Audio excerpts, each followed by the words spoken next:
प्रार्थना ऊपर जाती है, आशीष देकर भिजवाती है। प्रभु हमारा कितना महान, देखो हमसे करता है प्यार।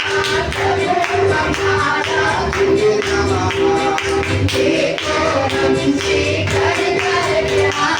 Hallelujah hallelujah hallelujah hallelujah. विनती और प्रार्थना ऊपर जाती है, ऊपर देकर नीचे आती है। विनती और प्रार्थना ऊपर जाती है, ऊपर देकर नीचे आती है। प्रभु हमारा कितना महान, देखो हमसे करता है प्यार। प्रभु हमारा कितना महान, देखो हमसे करता है प्यार। Hallelujah hallelujah hallelujah hallelujah hallelujah. ये शब्द आप सुनने के लिए आप जानते हैं कि इस गीत में और भी शब्द है जो प्रभु की महिमा करते हैं। आइए उस शब्द के द्वारा प्रभु को महिमा दे, उस गीत के द्वारा प्रभु को महिमा देंगे।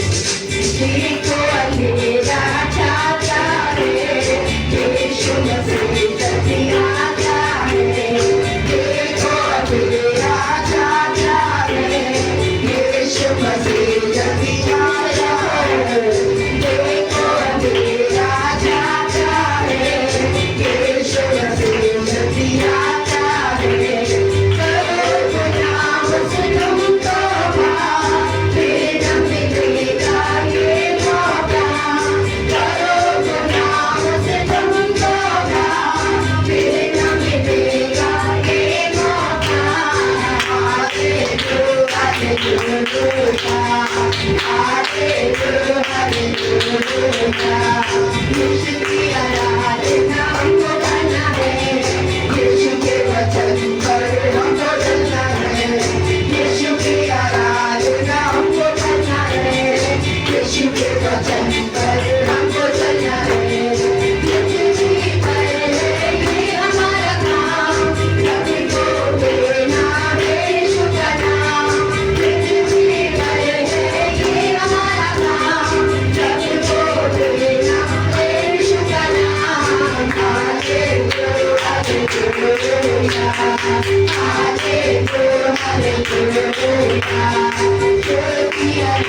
दिया मुझे बचा ले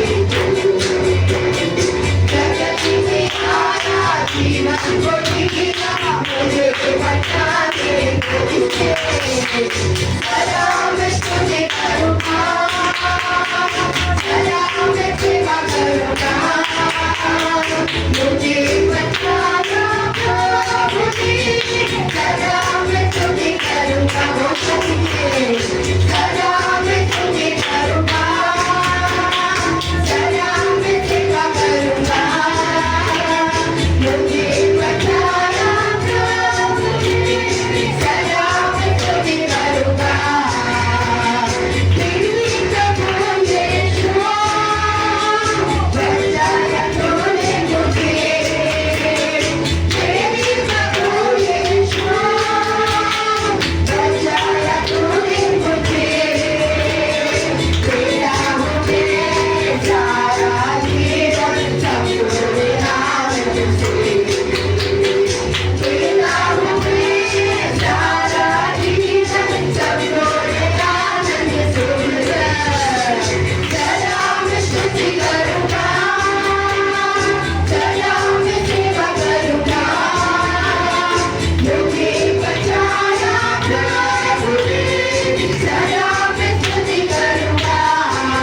यीशु का इनकार किया, लेकिन मुर्दों में से जी उठकर यीशु वापस पतरस के पास आया। चाहे हमने भी बहुत सी बातें कही जिसे करने में या जिसमें खड़े रहने में हम बीते गए समय में विफल रहे हो। आज शर्म हो हमारे अंदर, अपनी गलती का एहसास हो हमारे अंदर कि प्रभु जो मैंने वायदा किया, जो बड़ी बड़ी बातें तेरी उपस्थिति में कही, लेकिन मैं विफल हो गया। परमेश्वर से आपके पास आकर एक बार फिर से पूछ रहा है कि क्या तुम मुझसे प्रेम करते हो? पतरस ने जवाब दिया था, आज हमें भी जवाब देना है। आज यीशु अपनी कलीसिया से पूछ रहा है, क्या तुम मुझसे प्रेम करते हो? अगर आपका जवाब पतरस की तरह है, तो आज उस यीशु का जवाब भी पतरस की तरह आप ही से है कि मेरे भेड़ों की रखवाली कर, मेरी भेड़ों को चला, मेरी भेड़ों को रखवाली कर। अजाने कहीं परमेश्वर हम आपसे प्रेम करते हैं। पतरस से तीसरी बात तू सब कुछ जानता है। परमेश्वर हमारी कमियां जानने वाला परमेश्वर है, हमारे दौरों को जानने वाला परमेश्वर है। हमारी हर एक वो सूरत जो हमें प्रभु की इच्छा में खड़े रहने से कमजोर कर देती है, आज परमेश्वर बातों को जानने वाला परमेश्वर है। लेकिन वही परमेश्वर है जो आपसे कहता है कि अगर तू प्रेम करता है तो तू ये सब कुछ कर सकता है। आज परमेश्वर से कहे, परमेश्वर मुझे भी उस सामर्थ्य से कर जिससे मैं तेरी इच्छा पूरी कर दूं। अपने समर्पण को परमेश्वर को दीजिए, कुछ क्षण लीजिए परमेश्वर से। गीत गाया है, लेकिन आपको सच्चाई की आराधना तब होती है कलीसिया जब मैं और आप उन गीतों के अनुसार अपने जीवन को देते हैं। प्रभु मेरी सहायता करे, प्रभु आपकी भी सहायता करे कि हम उसकी सेवा की घोषणा सिर्फ कलीसिया में नहीं, आज अपने पड़ोस में, अपने जान पहचान में, अपने जीवन से करना, इसमें परमेश्वर से सहायता मांगे। आए कुछ क्षण लीजिए परमेश्वर की सेवा की तरफ। जो समर्पण आपने परमेश्वर को सालों पहले दिया था, अपनी प्रार्थनाओं में दिया था, अपने उतार चढ़ाव में किया था, परमेश्वर की भलाइयों को अनुभव करके दिया था, उस समर्पण में वापस लौटे ताकि हम उसकी इच्छा को पूरा कर पाए। आज भाई परमेश्वर ये बातें हैं जो मुझे उससे उजागर कर, ताकि मैं तेरी इच्छा पूरी कर पाऊं।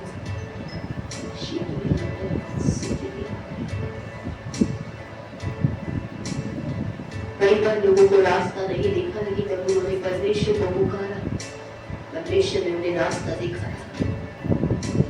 अगर आज आपको रास्ता नहीं दिख रहा तो परमेश्वर से रास्ता पूछिए। वो जंगल में मार्ग बनाने वाला, रात समुद्र को दो भागों में बांटने वाला, कुछ नहीं से सब कुछ करने वाला परमेश्वर है। परमेश्वर से मदद मांगे, क्योंकि ये उसकी इच्छा है कि आप उसकी इच्छा पूरी करें, और वो आपकी सहायता जरूर करेगा।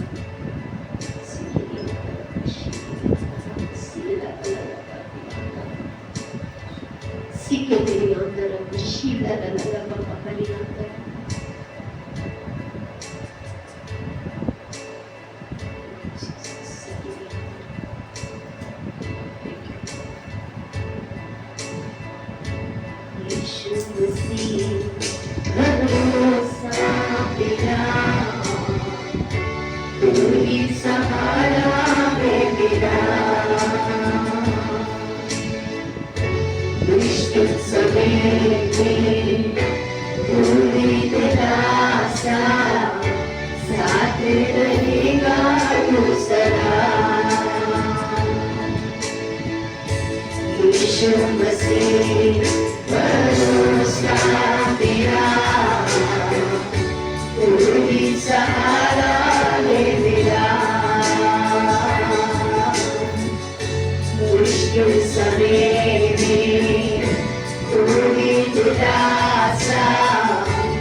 यीशु तेरा नाम रहे ऊंचा, मैं हाथ उठाकर गाऊंगा, यीशु तेरा नाम रहे ऊंचा। तुझसे है बचाया तूने, जीवन नया दे दिया, नाम लेकर पुकारा मुझे, महिमा से मुझको भर दिया। मौत से बचाया तूने यीशु, जीवन नया दे दिया।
जो खुद को देकर हमें जीवन दे, जो खुद को ना कह के हमारी इच्छाओं का आदर करे, जो हमारे अंधकार से हमें उजाले के राज्य में लेकर आए, जो हमारे मनों को प्रभु आज शैतान के कार्यों से हटाकर अपनी योजना का भागीदार करे। पिता परमेश्वर, आज धन्यवाद देते हैं प्रभु, ये कार्य ना तो बल से हुआ पिता, ना शक्ति से, ना हमारी इच्छा से, बल्कि आपकी आत्मा ने जो कार्य हमारे जीवनों में किया है पिता।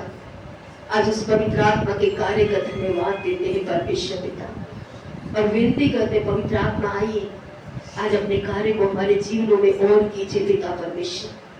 आज आत्मा के कार्य हमें बढ़े और शरीर के काम घटे पिता परमेश्वर, ताकि आत्मा की इच्छा जो परमेश्वर को भाती है पिता, जो अनंत तक चलती है पिता, आज वो हम सभी के जीवनों में और जीवनों के द्वारा आज प्रभु आप पूरा कीजिए मेरे पिता।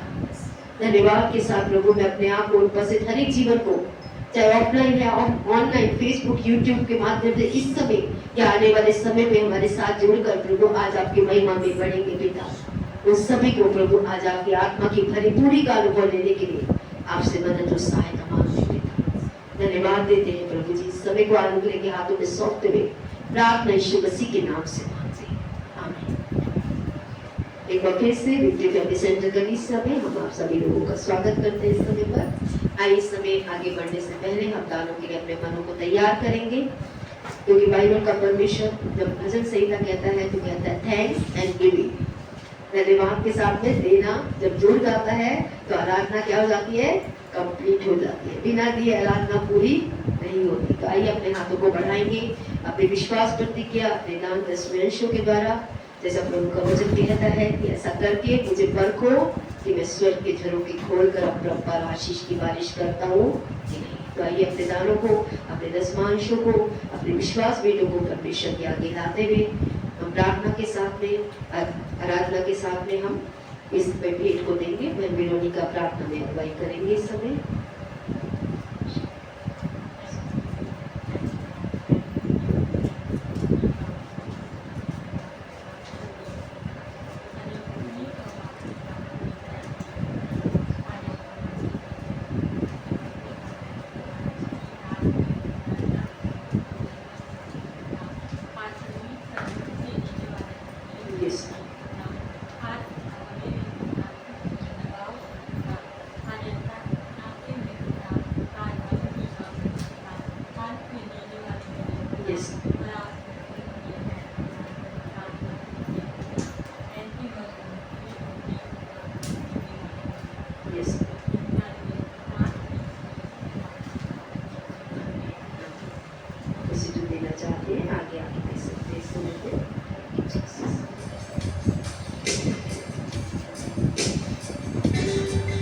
तेरे नाम के लिए जिए हम, तेरे नाम के लिए जिए हम, तेरे नाम के लिए जिए हम, तेरे नाम के लिए जिए हम। तू बड़ी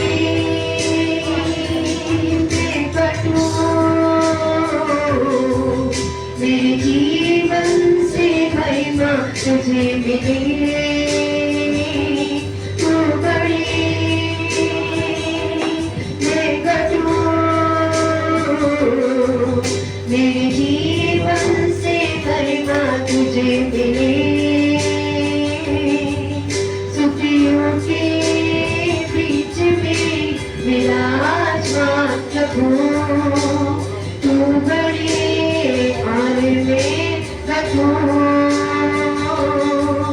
स्तुतियों के बीच में विराजमान प्रभु, तू बड़ी और मैं घटूं, तू बड़ी मैं घटूं, मेरे जीवन से महिमा तुझे मिले, मेरे जीवन से महिमा तुझे मिले, मेरे जीवन से महिमा तुझे मिले।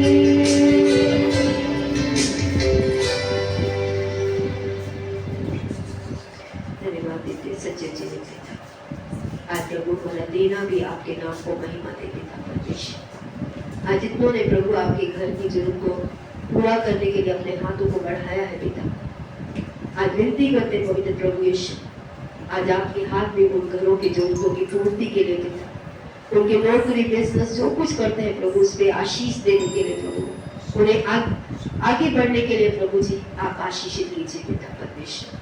जैसा आपने कहा दो तो तुम्हें भी दिया जाएगा पिता, आज इन्होंने दिया है उन्हें आप भी दीजिए मेरे पिता परमेश्वर। आज जो होते हुए भी देने में कमजोर है पिता आपके प्रति पिता, अपने दानों को दसवें को विश्वास प्रतिज्ञा हो पिता, आज आज्ञाकारिता की प्रभु आज आशीष का अनुभव उन्हें भी लेने का अनुग्रह दीजिए मेरे पिता। धन्यवाद के साथ प्रभु जी की सारी विनती प्रार्थना आगे के वचन को आपके अनुग्रह के हाथों में सौंपते हुए प्रार्थना यीशु मसीह के नाम से मांगते हैं, आमीन। आइए समय पास्टर पीटर के साथ आज के वचन में पढ़ लेंगे।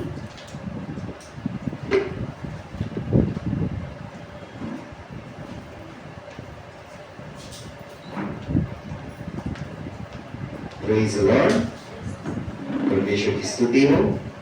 पिछली बार हमने आत्मा में चलना उसके बारे में वचन से सीखा था। आज जो है हम उसी सीरीज में पवित्र आत्मा में बनाना या पवित्र आत्मा में निर्माण करना, इसके बारे में आज हम वचन सीखने जा रहे हैं। आज जो है मसीह लोगों का जिसको बोलते हैं चौथा बड़ा त्योहार जो मसीह लोग मनाते हैं, क्योंकि आप में से जितने मसीह काफी समय से है वो जानते होंगे कि क्रिसमस जो है वो यीशु के जन्मदिन के रूप में मनाया जाता है। गुड फ्राइडे यीशु के क्रूस पर मरने के रूप में मनाया जाता है।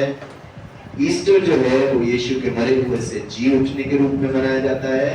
और आज जो है वो है पेंटिकोस्ट संडे, यानी कि जिस दिन पवित्र आत्मा विश्वासियों पे उतरा, उस दिन को पेंटिकोस्ट संडे कहते हैं। और पूरी दुनिया में मसीह लोग इस त्योहार को मनाते हैं, इसलिए क्योंकि पवित्र आत्मा के आने से कलीसिया विश्वासी और हर चिल्ले का जीवन को बदल दिया परमेश्वर ने। और जब से ही पवित्र आत्मा आई कलीसिया में बदलाव आ गया। 120 डरे हुए लोग, 120 जो डरे हुए लोग थे, और उन्हीं 120 पवित्र आत्मा से भरे हुए लोगों ने कलीसिया को पूरे संसार तक और आज हमारे तक ले आए। और इसीलिए पवित्र आत्मा का उतरना एक सबसे महत्वपूर्ण त्योहार माना जाता है।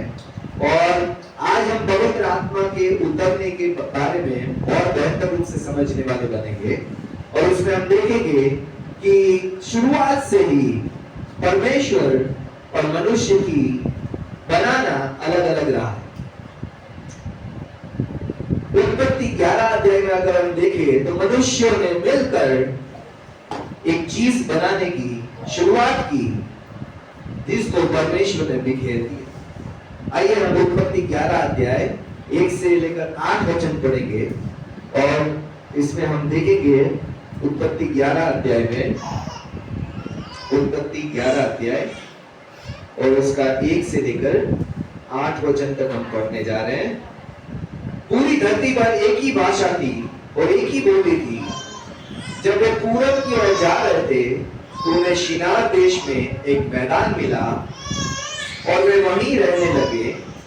उन्होंने एक दूसरे से कहा, आओ ईंटें बनाएं और उन्हें अच्छी तरह पकाए। उन्होंने पत्थर की जगह ईंट और गारे की जगह नारकोल का इस्तेमाल किया। और उन्होंने कहा, आओ हम एक शहर और एक मीनार बनाएं जिसकी चोटी आसमान तक पहुंचे और अपना नाम करे, कहीं ऐसा ना हो कि हम पूरी धरती पर बिखर जाए। यहोवा उस शहर और उस मीनार को देखने के लिए नीचे आया जिसे इंसानों ने बनाया था। यहोवा ने कहा, देखो वे एक ही लोग हैं और उन सब की भाषा एक ही है और वे यह करने लगे हैं। अब जो कुछ वो करना चाहते हैं उसमें कोई रुकावट नहीं आएगी। आओ हम नीचे चले और वहां उनकी भाषा में गड़बड़ी डाल दें ताकि वे एक दूसरे की बात ना समझ सके इसलिए यहोवा ने उन्हें वहां से पूरी धरती पर बिखेर दिया। उन्होंने शहर बनाना बंद कर दिया, इसलिए उसका नाम बाबेल पड़ा, क्योंकि यहोवा ने वहां पूरी धरती की भाषा में गड़बड़ कर दी थी। वहां से यहोवा ने उन्हें पूरी धरती पर बिखेर दिया। और अगर हम देखें क्या गलत कर रहा था इंसान, कि वो बिखेरने की जगह, यानी कि सारी धरती में फैलने की जगह एक मल्टीप्लेक्स बना रहा था, एक ऊंची इमारत बना रहा था, और सारे चाहते थे हम एक ही बिल्डिंग में रह लें, है ना। कई बार हम चाहते हैं कि कितना अच्छा हो अगर हर एक कलीसिया का विश्वासी एक ही बिल्डिंग में रह रहा हो और हम सब एक ही साथ मिल सके, स्तुति आराधना कर सके, ये कर सके, वो कर सके। लेकिन हम एक बात भूल जाते हैं, यहाँ मनुष्य के बनाने का उद्देश्य एक साथ रहना नहीं था। मनुष्य का उद्देश्य था, वो लिखा हुआ है 4 वचन में। उन्होंने कहा आओ हम एक शहर और एक मीनार बनाए जिसकी चोटी आसमान तक पहुंचे और अपना नाम करे। कहीं ऐसा ना हो कि हम पूरी धरती पर बिखर जाए। मनुष्य ने बिल्डिंग तो बनाई, लेकिन किस उद्देश्य से बनाई? अपना नाम करे और बिखरने से बच जाए। परमेश्वर क्या चाहता था? आइए हम उस वचन को भी देखते हैं। उत्पत्ति में ही 1 अध्याय और 28 वचन में परमेश्वर ने उनको कुछ कहा था। परमेश्वर ने कहा था, परमेश्वर ने उनको आशीष दी। आशीष क्या थी? उनसे कहा फूलो, फलो और पृथ्वी में फैल जाओ, भर जाओ और उसको अपने वश में करो। परमेश्वर ने क्या आशीष दी थी? फलो, फूलो, पृथ्वी में फैल जाओ और पृथ्वी को अपने वश में कर लो। और यहाँ इंसान ने क्या योजना बनाई कि हम अपना नाम करते हैं, ऊंची इमारत बनाते हैं ताकि हमें फैलना ना पड़े। और परमेश्वर ने पहले से चाहा था इंसान अनंत जीवन पाए, अनंत तक उसके साथ रहे, उसकी संगति में रहे। इंसान ने चाहा फल खाकर परमेश्वर बन जाए। और जब जब परमेश्वर और इंसान की उद्देश्य अलग अलग हो गए, तब परमेश्वर उतरकर इंसान के उद्देश्य को बदलकर अपने उद्देश्य की तरफ ले आता। यूहन्ना 14 अध्याय 16 और 17 वचन में फिर से परमेश्वर ने देखा कि कलीसिया के विश्वासी जो है वो डर से भरे हुए, कलीसिया के विश्वासी सुसमाचार प्रचार ना करने वाले, कलीसिया के विश्वासी अपने लिए जीना चाहते हैं। तो परमेश्वर ने फिर से एक बात कही, मैं पिता से प्रार्थना करूंगा, वह तुम्हें एक और सहायक भेजेगा, वह हमेशा तुम्हारे साथ रहेगा, सच्चाई की आत्मा जिसे दुनिया स्वीकार नहीं कर सकती, क्योंकि वह न उसे देखती है न उसे जानती है।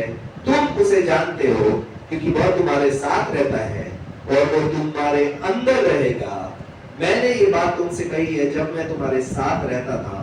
लेकिन पवित्र आत्मा सलाहकार जिसे पिता मेरे नाम से भेजेगा, वह तुम्हें सब कुछ सिखाएगा और जो कुछ मैंने तुमसे कहा था वह सब तुम्हें याद दिलाएगा। मैं तुम्हें शांति देता हूँ, मैं तुम्हें अपनी शांति देता हूँ, जैसे दुनिया देती वैसे नहीं। तुम्हारा मन व्याकुल ना हो और ना ही डरे। कलीसिया के विश्वासी जब डर में जी रहे थे तो परमेश्वर ने फिर से पवित्र आत्मा उतारी। लेकिन पवित्र आत्मा का उद्देश्य जो था वो मत्ती 16 और 18 वचन में परमेश्वर ने पहले से क्लियर कर दिया था। इस वजह से परमेश्वर ने पवित्र आत्मा उतारी। और मैं भी तुझसे कहता हूं कि तू पतरस है और इस पत्थर पर मैं अपनी कलीसिया बनाऊंगा और अधोलोक के फाटक उस पर प्रबल नहीं होंगे। परमेश्वर ने उद्देश्य क्या रखा था पवित्र आत्मा के उतरने का? कलीसिया बनाऊंगा, ऐसी कलीसिया जिस पर अधोलोक के फाटक शैतानी कोई शक्तियां, नरक की कोई शक्तियां प्रबल नहीं हो पाई। आज कलीसिया पवित्र आत्मा का सामर्थ चाहती है, लेकिन कलीसिया को बनाने के लिए नहीं। जैसे उत्पत्ति 11 अध्याय में लिखा था, हम अपना नाम ऊंचा करें। आज विश्वासी पवित्र आत्मा चाहता है, दान वरदान चाहता है, मेरा नाम बड़ा हो जाए, लोग सारे मेरे दान वरदान जान ले, लोग मेरे पवित्र आत्मा के सामर्थ को जान ले, लोग मुझे जो पवित्र आत्मा ने वरदान दिया वो जान ले, लोग परमेश्वर मैं फेमस हो जाऊं और सारे मुझे जान ले। आज इंसान का पवित्र आत्मा का पाने का उद्देश्य खुद के नाम को बड़ा करना है रहा, और परमेश्वर का पवित्र आत्मा देने का उद्देश्य परमेश्वर की कलीसिया बनाने का है। और जब जब ये इंसान और परमेश्वर की उद्देश्य टकराते हैं, तो हमें इतिहास कहता है परमेश्वर ने इंसान के उद्देश्यों को बदल दिया, अपने उद्देश्यों को कभी नहीं बदला। 4 जुलाई 1776 में ब्रिटेन राज्य से अमेरिका देश अलग हुआ, और ब्रिटेन के राजा, जो इंग्लैंड का राजा था, जॉर्ज तीसरा, उसने अपने डायरी में लिखा, आज कोई भी महत्वपूर्ण काम नहीं हुआ।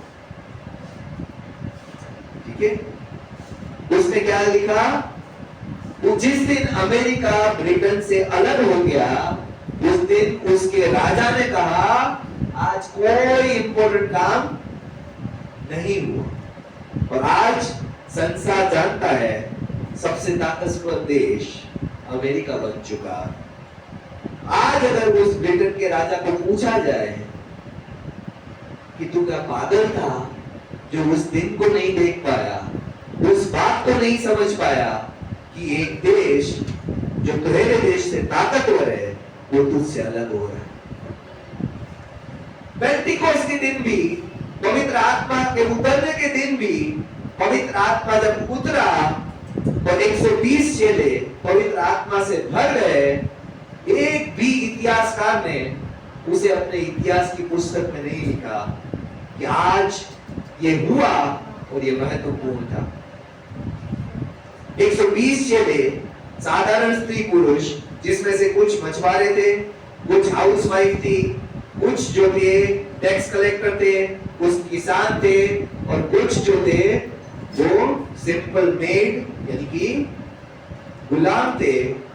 और उन पर 120 लोगों पर पवित्र आत्मा उतरा, और परमेश्वर ने 120 लोगों से कलीसिया की शुरुआत की, जो आज संसार में 1 अरब से भी ज्यादा विश्वासी पहुंच गए। और आज विश्वासी अगर पवित्र आत्मा के अपने जीवन में आने को नहीं समझ पाता, या अपने जीवन में पवित्र आत्मा के महत्व को नहीं समझ पाता, या पवित्र आत्मा को पाने के लिए भूख नहीं रख पाता, तो आज शायद हम भी उस जॉर्ज तीसरे राजा की तरह होंगे जो कहेंगे कोई महत्वपूर्ण चीज नहीं है पवित्र आत्मा का, कोई महत्व नहीं है पवित्र आत्मा मुझे मिलता है या नहीं मिलता है, कोई महत्व नहीं है पवित्र आत्मा को मैं पाऊं या ना पाऊं। आज हमें यह समझना है, विश्वासी के रूप में 120 विश्वासी डरे हुए पूरे संसार को बदल पाए, क्योंकि पवित्र आत्मा के सामर्थ को उन्होंने इंतजार किया, प्रार्थना किया, और परमेश्वर ने कहा था यरूशलेम छोड़कर मत जाना जब तक तुम पवित्र आत्मा ना हो। आज अगर हर विश्वासी अपने प्रार्थना के कमरे को पकड़ के रखे कि जब तक पवित्र आत्मा नहीं उतरेगा तब तक मैं पवित्र इस प्रार्थना के कमरे को नहीं छोड़ूंगा, तो आज शायद हमारी कलीसिया या संसार की कलीसियाओं की हालत बदल जाए।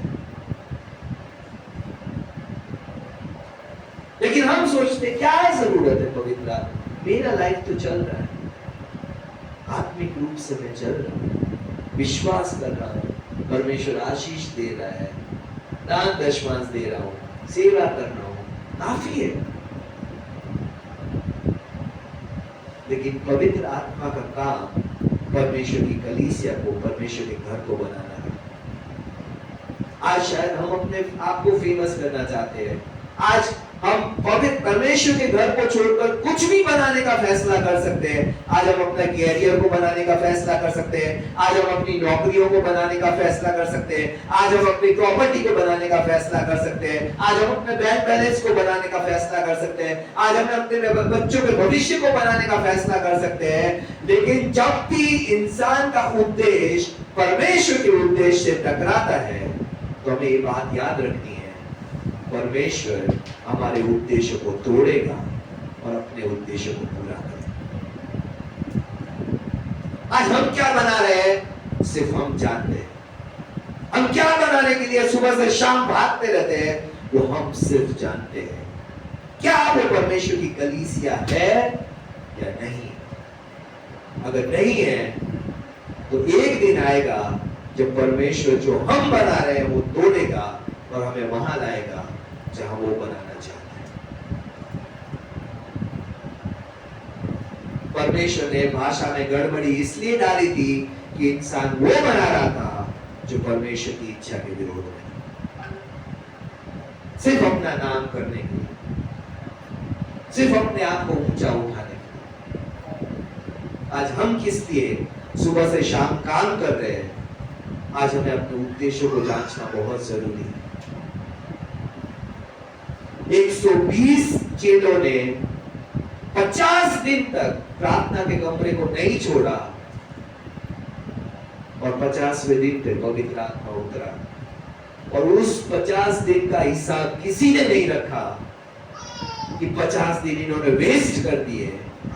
लेकिन उसके बाद जो कलीसिया ने तरक्की की, विश्वासियों ने तरक्की की, नॉर्मल डरने वाले विश्वासी अगुवे बनकर एक एक कलीसिया, एक एक देश, एक एक कॉन्टिनेंट पर चले गए, वो महत्वपूर्ण है। और संसार ने कलीसिया को किस रूप से जाना वो महत्वपूर्ण है। रोमन साम्राज्य जो किसी के सामने झुकता नहीं था, किसी के सामने हार नहीं मानता था, उसने मसीहत के सामने घुटने टेके, क्योंकि 120 लोगों ने अपने प्रार्थना के कमरे को तब तक ना छोड़ने का चुनाव किया जब तक वो पवित्र आत्मा से भर नहीं जाता। आज हम में से कितने लोग हैं जो अभी तक पवित्र आत्मा से ना भरकर अन्य भाषा में प्रार्थना नहीं कर पाते?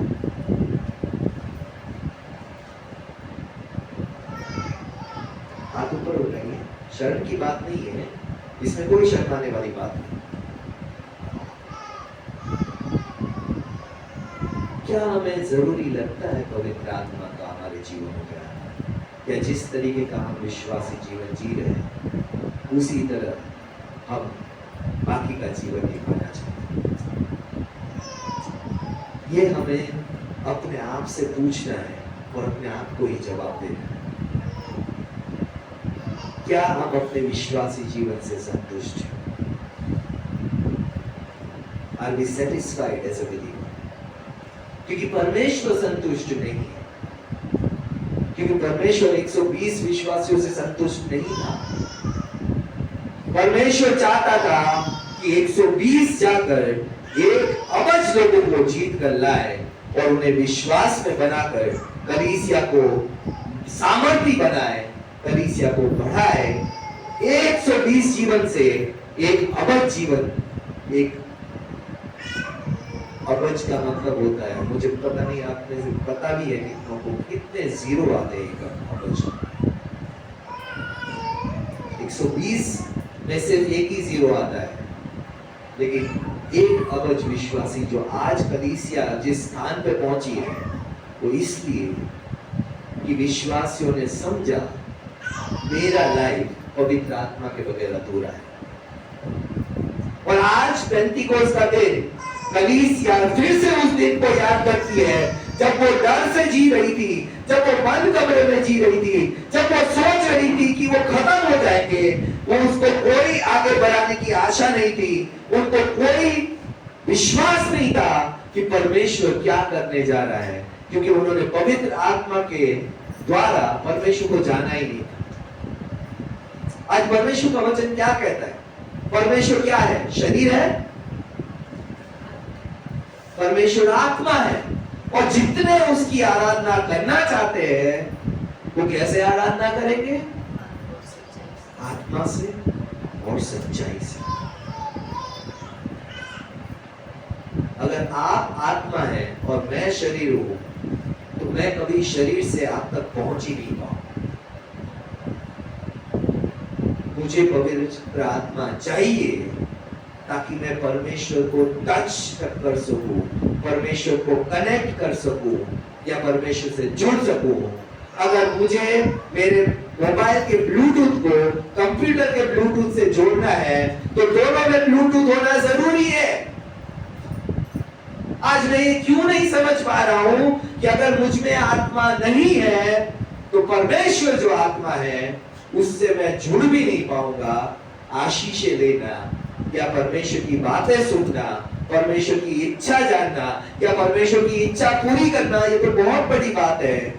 परमेश्वर से जुड़ने के लिए भी मुझे आत्मा चाहिए, क्योंकि परमेश्वर का वचन स्पष्ट कहता है कि जब तक हम शरीर में हैं, शरीर कभी आत्मा की बातों को समझ ही नहीं सकता, ग्रहण नहीं कर सकता, ले नहीं सकता, उसके दिमाग या सोच या समझ के बाहर है। अगर हमें परमेश्वर को समझना है तो हमें आत्मा चाहिए ही चाहिए। आज अगर मैं हिंदू था, मुस्लिम था और मैं मसीह बन गया, पहले भी शरीर के काम करता था, अभी भी शरीर के काम कर रहा हूं, पहले भी शरीर से परमेश्वर की सेवा करता था, अभी भी शरीर से कर रहा हूं, तो कोई फर्क नहीं है मेरे पहले के जीवन में और बाद के जीवन में।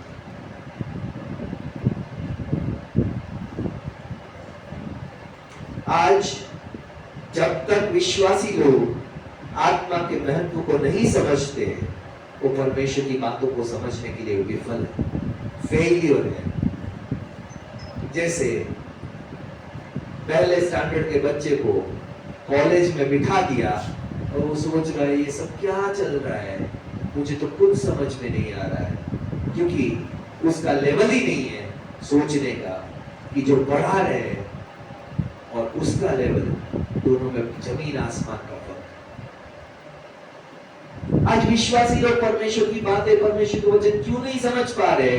क्योंकि परमेश्वर आत्मा है और हम में अभी तक आत्मा का भरा हुआ अनुभव हुआ ही नहीं।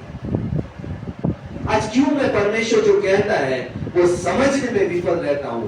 क्योंकि वचन स्पष्ट कहता है कभी शरीर कभी भी परमेश्वर की बातों को नहीं समझता है। पहला कुरिन्थियों 2:14 कहता है, शारीरिक मनुष्य परमेश्वर की आत्मा की बातें ग्रहण नहीं कर सकता, क्योंकि वे उसकी दृष्टि में क्या है? मूर्खता है। परमेश्वर कहता है बुराई से भलाई को जीत लो। हम कहते हैं परमेश्वर पागल, कैसे मैं भलाई से जीतूंगा? वो मुझ पे बुराई किए जा रहे हैं और परमेश्वर मुझे कह रहा है भलाई से बुराई को जीतो। पागल है परमेश्वर, मूर्ख है परमेश्वर।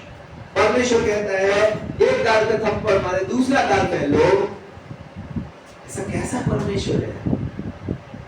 जिसने थप्पड़ मारा उसका हाथ तोड़ देने का संसार सिखाता है, और परमेश्वर कहता है दूसरा गाल से। हमें समझ में ही नहीं आता कि परमेश्वर कहता है पहले दशमांश निकालो। हमें सोचते हैं सब खर्चे निपटा के परमेश्वर को दे देते, बहुत सी बड़ी, क्या फर्क पड़ता है पहले से पहला से?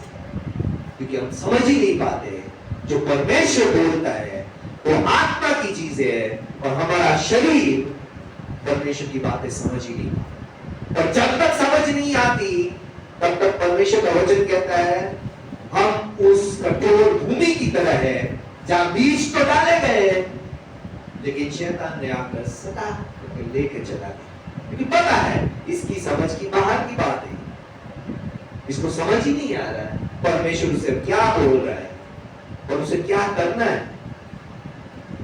और जब मनुष्य परमेश्वर की बातें नहीं समझ पाता है, उसका सबसे बड़ा रीजन है वो शरीर में चल रहा है और परमेश्वर आत्मा में बातें कर रहा है। आज हमें समझना बहुत जरूरी है, पवित्र आत्मा जब तक मुझ पर नहीं आएगा, मैं परमेश्वर की बातों को समझने के लिए विफल रहूंगा। जैसे एक स्टैंडर्ड में बच्चा एग्जाम देने के बाद फेल हो जाता है, वैसे ही मैं परमेश्वर की बातों को समझने के लिए फेल हो रहा हूं। और प्रॉब्लम यह है कि मैं अपने फेल होने पे मुझे कोई शर्म भी नहीं है। जब हम स्कूल में फेल होते थे तो हमें मुंह छुपा कर घूमना पड़ता था, क्योंकि अगले स्टैंडर्ड वाले बच्चे आएंगे और कहेंगे ये वही व्यक्ति है जो पिछली बार इसी स्टैंडर्ड में फेल हो। कितनी शर्म की बात। बच्चे स्कूल जाना छोड़ देते थे, बच्चे स्कूल नहीं जाना चाहते थे क्योंकि फेल हो गए। और आज हम परमेश्वर की बातों को समझने के लिए विफल होते हुए हम सोचते क्या फर्क पड़ता है परमेश्वर की आत्मा होने से या ना होने से। आज हम परमेश्वर की आत्मा की बातें समझने में इसलिए विफल हो रहे हैं क्योंकि हम आत्मा से भरे ही नहीं है। हमारा कनेक्टिंग पॉइंट जो परमेश्वर से होना चाहिए वो अभी तक हुआ ही नहीं है। हम जो कुछ कर रहे हैं अपनी बुद्धि समझ से किए जा रहे हैं और सोचते हैं एक दिन हम आत्मिक बन जाएंगे, एक दिन हम ये कर लेंगे, एक दिन सुसमाचार प्रचार कर लेंगे, एक दिन पवित्र आत्मा से भर लेंगे, एक दिन परमेश्वर की बातें समझ में आ जाएगी, एक दिन ये हो जाएगा, एक दिन वो हो जाएगा। वो एक दिन कभी आता ही नहीं, क्योंकि हमने उस एक दिन के लिए आज प्रार्थना के कमरे में टिक कर सिखाई। जैसे उन्होंने 50 दिन प्रार्थना की, क्या ये चेले यीशु के साथ नहीं चले थे? यीशु के साथ चले थे, 3.5 साल यीशु के साथ चले थे, उन्हें यीशु की सारी शिक्षा याद थी, कोई जरूरत नहीं थी उन्हें पवित्र आत्मा। उन्होंने चिन्ह चमत्कार करना भी सीख लिया। अगर आप पढ़ोगे तो सारे जाकर चिन्ह चमत्कार कर रहे थे, सारे जाकर यीशु के नाम से छुटकारा करते थे, चंगाई कर देते थे। फिर भी जब यीशु ने कहा यरूशलेम को मत छोड़ना जब तक पवित्र आत्मा ना आए, आज हम तो ये कुछ भी नहीं कर रहे, फिर भी हमें ये समझ में नहीं आ रहा कि हमें पवित्र आत्मा की कितनी जरूरत है। ना हम यीशु के साथ शरीर में चले हैं अभी तक, ना हमें चिन्ह चमत्कार का कोई वरदान मिला है, ना हमें पवित्र आत्मा की कोई दान वरदान ऐसे प्रकट है, फिर भी हम पवित्र आत्मा के प्रति लापरवाही से भरे हुए हैं। और हम सोचते एक दिन आकर हम परमेश्वर की आत्मा में चलने लगेंगे, भरने लगेंगे। आज पेंटिकोस्ट का दिन हमें याद दिलाता है कि हमें परमेश्वर की प्रार्थना के कमरे में इंतजार करना बहुत जरूरी है, क्योंकि पवित्र आत्मा है जो हमें बदल के रख देता है, जो हमारा बोलना बदल देता है, जो हमारा सोचना बदल देता है, जो हमारा आज व्यवहार बदल देता है। क्योंकि उसी डरे हुए चेलों ने खुलेआम जाकर यीशु के बारे में बताना शुरू कर दिया। आज परमेश्वर की आत्मा के बगैर हम परमेश्वर के काम को नहीं कर सकते। कितनों ने कोशिश की चेले बनाने की,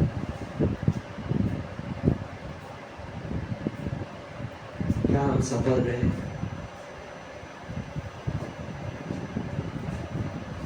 कितनों ने कोशिश की अगुवे बनने की, क्या हम सफल रहे? और आज हमें ये समझना जरूरी है कि पवित्र आत्मा के बगैर विश्वासी जीवन में आगे बढ़ना वो इम्पॉसिबल है, असंभव है। और जब परमेश्वर का पवित्र आत्मा कहता है कि परमेश्वर कलीसिया बनाना चाहता है। अगर हम शरीर में होंगे तो हम आज अपनी ही नाम को बनाने में अपना जीवन को व्यर्थ करके चले जाएंगे, जैसे बहुत से करके चले गए, और परमेश्वर के उद्देश्यों को हम समझ ही नहीं पाए। पवित्र आत्मा है जो एक सोर्स है जिसके द्वारा हम जो विश्वास करते हैं परमेश्वर को, उसको समझ पाते हैं, उसकी बातों को हम ग्रहण कर पाते हैं, उससे विश्वास कर पाते हैं, और विश्वास से चलने में पवित्र आत्मा हमें सहायता करता है। नहीं तो हम अपनी बुद्धि समझ से, जैसे हमने पिछली बार देखा था, उस व्यक्ति ने अपनी बुद्धि समझ से काम किया, अपना सर फोड़ लिया, अपने कॉलर बोन तोड़ लिए, अपने टांगे तोड़ ली, और लास्ट में कमर भी तोड़ के बैठ गए। वो सोच रहा था आसान काम कर लूंगा, आसानी से मैं ईंटों को ऊपर से नीचे उतार लूंगा, लेकिन जब वो उतारने गया तब उसको समझ में आई, उसकी बुद्धि समझ की वजह से वो कितने बड़े एक्सीडेंट में, और परमेश्वर का धन्यवाद हो कि व्यक्ति जीवित रहा। मेरे हिसाब से तो ये जीवित भी नहीं रहना चाहिए, जिस तरीके से उसने बेवकूफी की। आज हम भी पवित्र आत्मा के बगैर अगर अपनी बुद्धि समझ से चलते रहे तो आज विश्वासी जीवन में भी हम ऐसे ही अपने आप को चोट पहुंचाते रहेंगे। परमेश्वर पवित्र आत्मा हमें परमेश्वर की बातों को सिखाने में सहायता करता है। पवित्र आत्मा से हमें डरने की जरूरत नहीं है। पवित्र आत्मा को हम निग्लेक्ट नहीं कर सकते, नजरअंदाज नहीं कर सकते कि कोई बात नहीं मिला तो मेरा जीवन तो चलता रहेगा। विश्वासी जीवन पवित्र आत्मा के बगैर जीरो। आज पवित्र आत्मा परमेश्वर की वो सामर्थ है जो आज मुझे और आपको सबसे ज्यादा जरूरी है। अगर मुझे विश्वास का जीवन जीना है, अगर मुझे परमेश्वर को समझना है, अगर मुझे परमेश्वर की बातों को अपने दिमाग में लाना है या परमेश्वर की इच्छा को पूरा करना है, तो मैं बगैर पवित्र आत्मा के नहीं कर पाता। पवित्र आत्मा था जो लोगों को चंगाई देता था, पवित्र आत्मा था जो चमत्कार करता था, पवित्र आत्मा था जो मछुआरों से और गुलामों से भी यीशु के चेले बनवाता था। आज हम सोचते हैं बहुत गरीब है इसलिए चेले नहीं बना पा रहे। झूठ है। मछुआरों के पास, जिनके पास खाना नहीं था, उन्होंने भी चेले बना दिए। आज गरीबी अमीरी से चेले नहीं बनते, पैसे बांटने से चेले नहीं बनते, लोगों को मुफ्त की चीजें देने से चेले नहीं बनते। बहुतों ने बांटी और एक भी चेले ना बना। अगर हम सोचते हैं कि हम गरीब है इसलिए चेले नहीं बना पा रहे, ये झूठ है। हम पवित्र आत्मा से भरे नहीं है, पवित्र आत्मा की अगुवाई में नहीं चल रहे, इसलिए चेले नहीं। और जब हम देखते हैं परमेश्वर की सबसे बड़ी आज्ञा विश्वासी के लिए है, जाओ मैं तुम्हें अधिकार देता हूं, स्वर्ग और पृथ्वी का अधिकार मुझे दिया गया है, जाओ और सारे संसार को चेले बनाओ।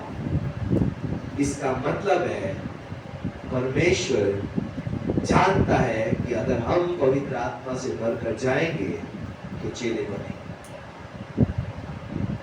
अगर हम अपनी बुद्धि समझ से जाएंगे तो चेले बनाना इम्पॉसिबल। आज जो बहाने मैंने सुने हैं, वो बहाने हम जीवन भर सुनते रहेंगे और जीवन भर निराश होकर वापस आते रहेंगे, अगर हम पवित्र आत्मा से चलना नहीं सीखते।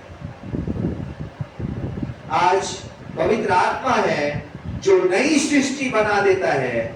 जैसे आपको और मुझे बदला, वो इंसान ने नहीं बदला, वो पास्टर ने नहीं बदला, वो कलीसिया ने नहीं बदला, वो पैसों ने नहीं बदला, वो लालच ने नहीं बदला, वो पवित्र आत्मा ने बदला। वो आपको नई सृष्टि बनाता है, वो पापों से उद्धार करता है, वो मनों को पापों से फेरता है, जैसे आपके और मेरे मन को फेरा, वो पवित्र आत्मा का काम। परमेश्वर की बुलाहट पवित्र आत्मा स्पष्ट करता है। अब प्रेरितों के काम 13 में देखते हैं, पौलुस और सिलास को परमेश्वर की पवित्र आत्मा ने कहा इनको अलग कर दो जिस काम के लिए मैंने उनको चुना है।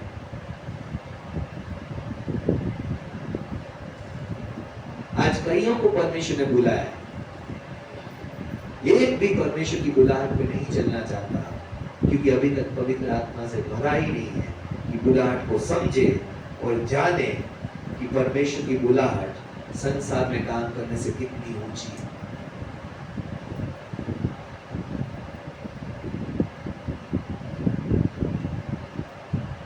पवित्र आत्मा है जो हमें पवित्रता में चलाता है, पवित्र आत्मा है जो हमें गाइड करता है, ये फैसला ले और ये फैसला ना ले।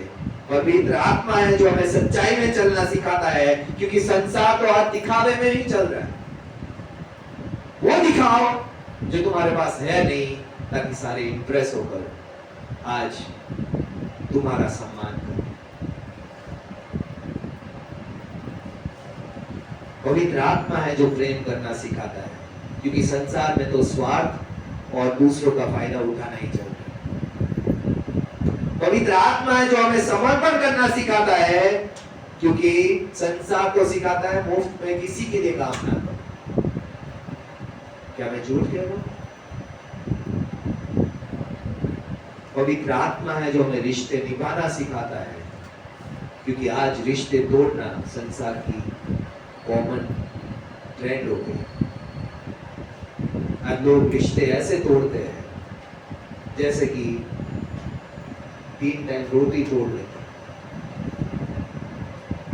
आज ये सब पवित्र आत्मा सिखाता है, इसलिए हमें पवित्र आत्मा बहुत ज्यादा जरूरी है, क्योंकि परमेश्वर का पवित्र आत्मा ही हमारी शारीरिक इच्छाओं पे नियंत्रण करने में मदद कर सकता है, क्योंकि नहीं तो हम शारीरिक इच्छाओं से चलते रहेंगे और अपने जीवन को नाश कर देंगे। आज परमेश्वर की इच्छा समझने में पवित्र आत्मा मदद करता है, और अगर परमेश्वर की इच्छा पूरी करनी है तो हम बिना पवित्र आत्मा के नहीं कर पाएंगे। आज हमारा चुनाव है कि हम क्या बना रहे हैं और किसके द्वारा बना है। जैसे हमने देखा, इंसान ने अपना नाम बनाने के लिए टावर बनाना शुरू किया और परमेश्वर ने आकर बिखेर दिया, क्योंकि उसकी इच्छा के विरोध में। आज हम भी अपने नाम बनाने के लिए कुछ भी कर सकते हैं। परमेश्वर चाहता है कि वो अपनी कलीसिया बनाए। आज हम क्या बनाना पसंद करते हैं, तो हमारा बनना या बिखरना तय कर देगा। क्या हम वो चाहते हैं जो परमेश्वर हमारे द्वारा बनाना चाहता है, या हम अपने ही नामों के बनाने के पीछे भाग रहे हैं। सुबह से शाम एक कर रहे हैं, दिन और रात एक कर रहे हैं, ताकि मेरा नाम बड़ा हो जाए। आज हमें अपने आप को जांचने की जरूरत है। आज इस समय हम परमेश्वर की पवित्र आत्मा को अपने जीवन से बात करने दें, क्योंकि जब पवित्र आत्मा आता है तो अपने लोगों से परमेश्वर की बुलाहट, परमेश्वर की इच्छा, परमेश्वर की योजना के बारे में बात करना है। आज अगर आप में से जितने भी अभी तक पवित्र आत्मा से नहीं भरे गए और आज आप परमेश्वर की बात को सुन पा रहे हैं कि प्रार्थना की कोठरी को तब तक ना छोड़ जब तक तू पवित्र आत्मा से भर नहीं जाता। आज हम सब कुछ कर सकते हैं, लेकिन अगर पवित्र आत्मा से भर कर नहीं किया, वो सारा बिखर जाएगा, वो सारा अलग अलग होकर टूट जाएगा। आज परमेश्वर आपसे बात कर रहा है, प्रार्थना की कोठरी को जब तक पवित्र आत्मा ना मिले तब तक ना छोड़। अगर आप वो व्यक्ति है तो हम आपके लिए प्रार्थना करना चाहेंगे। आप अपनी जगह पे खड़े हो सकते हैं। Thank you Jesus, thank you Jesus, thank you Lord, thank you father Lord, thank you Jesus, thank you Lord. आज परमेश्वर कई विश्वासियों से बात कर रहा है। तू अपना नाम बनाना चाहता है और मैं अपनी कलीसिया बनाना चाहता हूँ। आज अगर हमारे उद्देश्य परमेश्वर के उद्देश्य के साथ एक नहीं हुए तो हमारे उद्देश्यों का टूट के बिखरना तय है।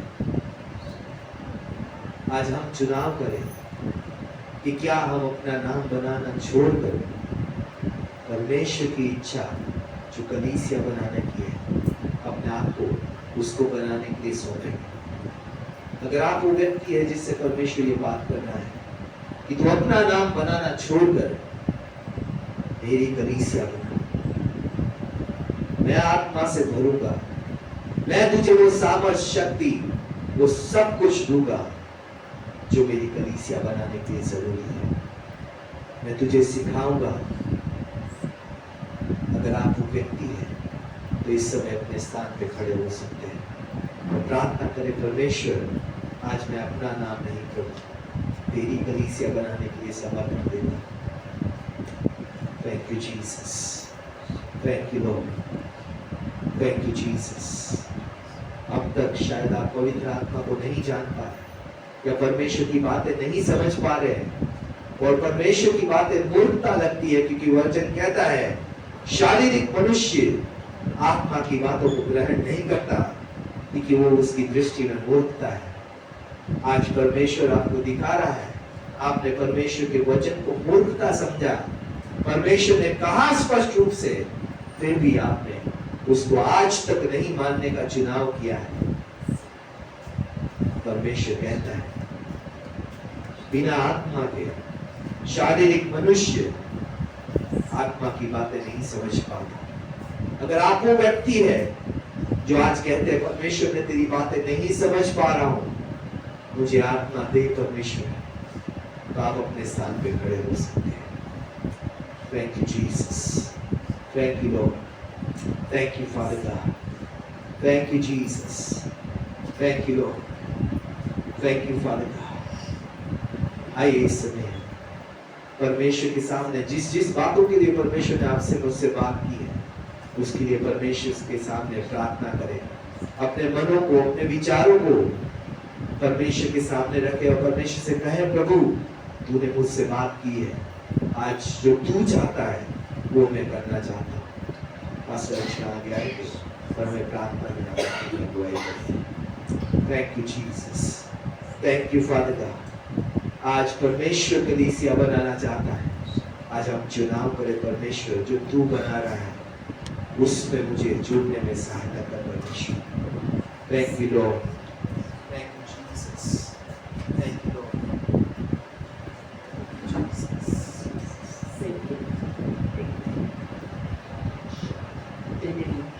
समय के लिए ये हमारे लिए आपकी इच्छा है कि आपके लोग आपकी सामर्थ का अनुभव ले पिता परमेश्वर। आपने कहा जब पवित्र आत्मा आएगी तो हम सामर्थ पाएंगे पिता परमेश्वर। आपने कहा जब पवित्र आत्मा आएगी तो पाप न्याय धार्मिकता के विषय में निरुत्तर करेगी पिता परमेश्वर। आपने कहा जब सत्य का आत्मा आएगा तो सत्य का मार्ग दिखाएगा परमेश्वर पिता। जो जो बातें प्रभु आपने कही है हमें स्मरण करना सिखाएगा पिता परमेश्वर। आप जानते थे प्रभु सिर्फ आपके ज्ञान को रखना, सिर्फ आपके साथ चलना पिता परमेश्वर, सिर्फ आपके चिन्ह चमत्कार करना आपके लोगों को आपके राज्य आपकी कलीसिया को बनाने में विफल रहेगा पिता परमेश्वर।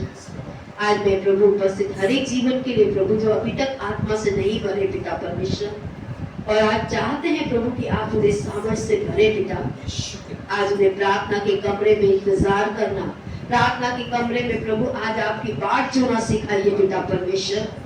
जिस रीति से प्रभु पहली कलीसिया ने आत्मा के लिए ठहरना सीखा प्रभु जी, आत्मा के लिए उपवास करना सीखा पिता परमेश्वर, प्रार्थना करना सीखा, मांगना सीखा पिता, क्योंकि आपने कहा जब हम बुरे होकर अपने बच्चों को अच्छी वस्तुएं देना जानते हैं तो स्वर्गीय पिता अपने मांगने वालों को पवित्र आत्मा क्यों करना देगा पिता। आज प्रभु जैसे हम संसार की चीजों के लिए भूखे और प्यासे हैं पिता, आज हमें आत्मा के लिए भी भूखा और प्यासा रहने में और उसकी भूख को समझने में मदद और सहायता कीजिए प्यारे पिता। आज प्रार्थना करती हूँ तमाम जीवनों के लिए परमेश्वर पिता, जिन्होंने आपको जाना प्रभु जी, आत्मा का अनुभव भी लिया पिता परमेश्वर, लेकिन प्रभु अपने नाम को बनाना चाहे पिता परमेश्वर, आपकी कलीसिया को बनाने का समर्पण नहीं लिया पिता, क्योंकि आपने आत्मा को हमें इसलिए दिया कि हमारा जीवन बदले पिता, और हमारे जीवनों से दूसरों का जीवन बदले पिता परमेश्वर, जिससे आप विश्वासियों का ऐसा झुंड तैयार करें पिता, जो आपके नाम को महिमा दे पिता परमेश्वर, जो आपकी देह को बनाए पिता, जो आपकी योजना को पूरा करे पिता परमेश्वर। आज मैं प्रार्थना मांगती हूँ हर उस मन के लिए परमेश्वर पिता, जिसने प्रभु अपने नाम को ऊंचा करना चाहा पिता परमेश्वर, आज मदद कीजिए प्रभु कि आज हम अपने नाम को ऊंचा ना करें पिता परमेश्वर, बल्कि जिस उद्देश्य से आपने हमें आत्मा से भरा है पिता, उस उद्देश्य को समझे पिता परमेश्वर। आत्मा से भरकर प्रभु आज हम चेला बनाना सीखे पिता परमेश्वर, आत्मा से भरकर प्रभु हम आपके जीवन को जीना सीखे पिता परमेश्वर, आत्मा से भरकर प्रभु अनुभव से आपकी इच्छा को जो भली है भावती है पिता, उसे समझने वाले बने मेरे पिता परमेश्वर। मैं अपने लिए और कलीसिया के हर इस व्यक्ति के लिए प्रार्थना मांगती हूँ परमेश्वर पिता, जो आत्मा की भूख रखता है पिता, क्योंकि आपने कहा जो आत्मा की अनुसार चलने की इच्छा रखते हैं वही परमेश्वर की संतान कहलाते हैं पिता। आज लोगों हमारी मदद कीजिए पिता कि हम आत्मा की बातों को आज मूर्खता ना समझे पिता, जितने प्रभु आज आपकी वचन की बातों को मूर्खता समझा, क्योंकि अभी तक वो आत्मा से भरे हुए नहीं है पिता परमेश्वर, आज उन्हें इस मूर्खता को छोड़ने में मदद और सहायता कीजिए पिता, हमें उस मूर्खता को छोड़ने में मदद कीजिए पिता, ताकि हम आत्मा की इच्छा को पूरा कर सके पिता परमेश्वर। आज पवित्र आत्मा हमें इन बातों को जो आज हमने सीखी है, समझी है पिता, याद रखने में और आत्मा के लिए भूखे और प्यासे होने में हमारी मदद और सहायता कीजिए पिता परमेश्वर। जैसे पहली कलीसिया को आप एक बार नहीं बार बार आत्मा की इनफिलिंग करते थे पिता परमेश्वर, बार बार उन्हें आत्मा से सामर्थ देते थे पिता, आज इस कलीसिया में भी पवित्र आत्मा वही कार्य लीडरशिप से लेकर मेंबर तक आप कीजिए पिता, हमें बार बार अपनी सामर्थ से भरिए, बार बार अपने उद्देश्य को पूरा करने का अनुग्रह से भरिए पिता परमेश्वर, ताकि हम ये ना भूले प्रभु कि आपने हमें कलीसिया बनाने के लिए चुना है पिता परमेश्वर। आज कलीसिया को बनाने में और आत्मा से भरकर कलीसिया को बनाने में हम सभी की मदद और सहायता कीजिए। धन्यवाद के साथ प्रभु जी ये सारी विनती प्रार्थना उद्धार करते यीशु मसीह के नाम से मांगते हैं, आमीन। आप सभी को जय मसीह की। आप सभी अपने स्थानों पर बैठ सकते हैं। एक बार फिर से विक्ट्री कम्युनिटी सेंटर कलीसिया में हम आप सभी लोगों का स्वागत करते हैं। परमेश्वर आपको आशीष दे। God bless you. जय मसीह।